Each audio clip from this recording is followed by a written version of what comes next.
মানে জামাতের কেউ তার উপরে হামলা করছে বলে? না, এই ধরনের কোনো এটা নিশ্চয়ই একটা দুর্ঘটনা। এটা সিএনজির সাথে সিএনজি অটোরিকশার সাথে একটা তার বাইসাইকেলের একটা সংঘর্ষ হয়েছে, এতে তার সে ব্যথা পেয়েছে, সেটাকে অন্যদিকে প্রভাবিত করার চেষ্টা করেছে। আসলে এই নির্বাচনের সময় সবাই সবাইকে দোষারোপ করার একটা প্রবণতা থাকে এবং রং দেওয়ার চেষ্টা করে। আসলে আমরা তদন্ত করে এই ধরনের কোনো সত্যতা পাইনি। উনার মধ্যে আসলে মাস্টার রুল আমিন ভুঁইয়াকে দাঁড়িপাল্লা মার্কাই ভোট দিন।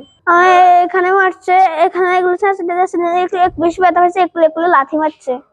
আসলে যে এই ভিডিওটা আমরা দেখেছি একটা বাচ্চার কান্না এবং হচ্ছে সে হচ্ছে মেডিকেলে বলছে যা বলছিল। তো এটার পরিপ্রেক্ষিতে আমি কিন্তু সঙ্গে সঙ্গে পুলিশ পাঠিয়েছি।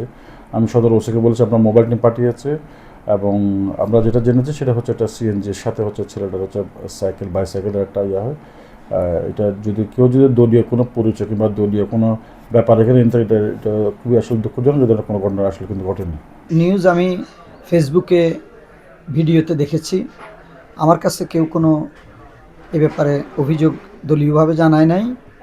এই ব্যাপারে ভিকটিমের পরিবার যদি আইনের আশ্রয় নেয় তখন তদন্তকারী সংস্থা বিষয়টা তদন্ত করে দেখবেন। এর বেশি তো এই মুহূর্তে আমরা বলতে পারছি না। ইতিপূর্বে তার একটা ভিডিও আমরা দেখছি, ওই যে ধানের শীষের পক্ষে সে একটা সাক্ষাৎকার দিছে, এটাও আমরা দেখেছি। কিন্তু এই বিষয়ে আসলে তার পরিবার থেকে বা আমাদের স্থানীয় ইউনিট থেকে আমাদের জেলা বিএনপিকে বা ব্যক্তিগতভাবে আমাকে কেউ জানায় না, যার কারণে আমি এটা নিয়ে আর কোনো খোঁজখবর নেইনি। তবে আমাদের প্রত্যাশা থাকবে এই সামনের যে নির্বাচন সেটা যাতে শান্তিপূর্ণভাবে অনুষ্ঠিত হয়, সব পক্ষকে ধৈর্য ধারণ করে সহনশীলতার সাথে আচরণ করার জন্য আমার আহ্বান থাকবে।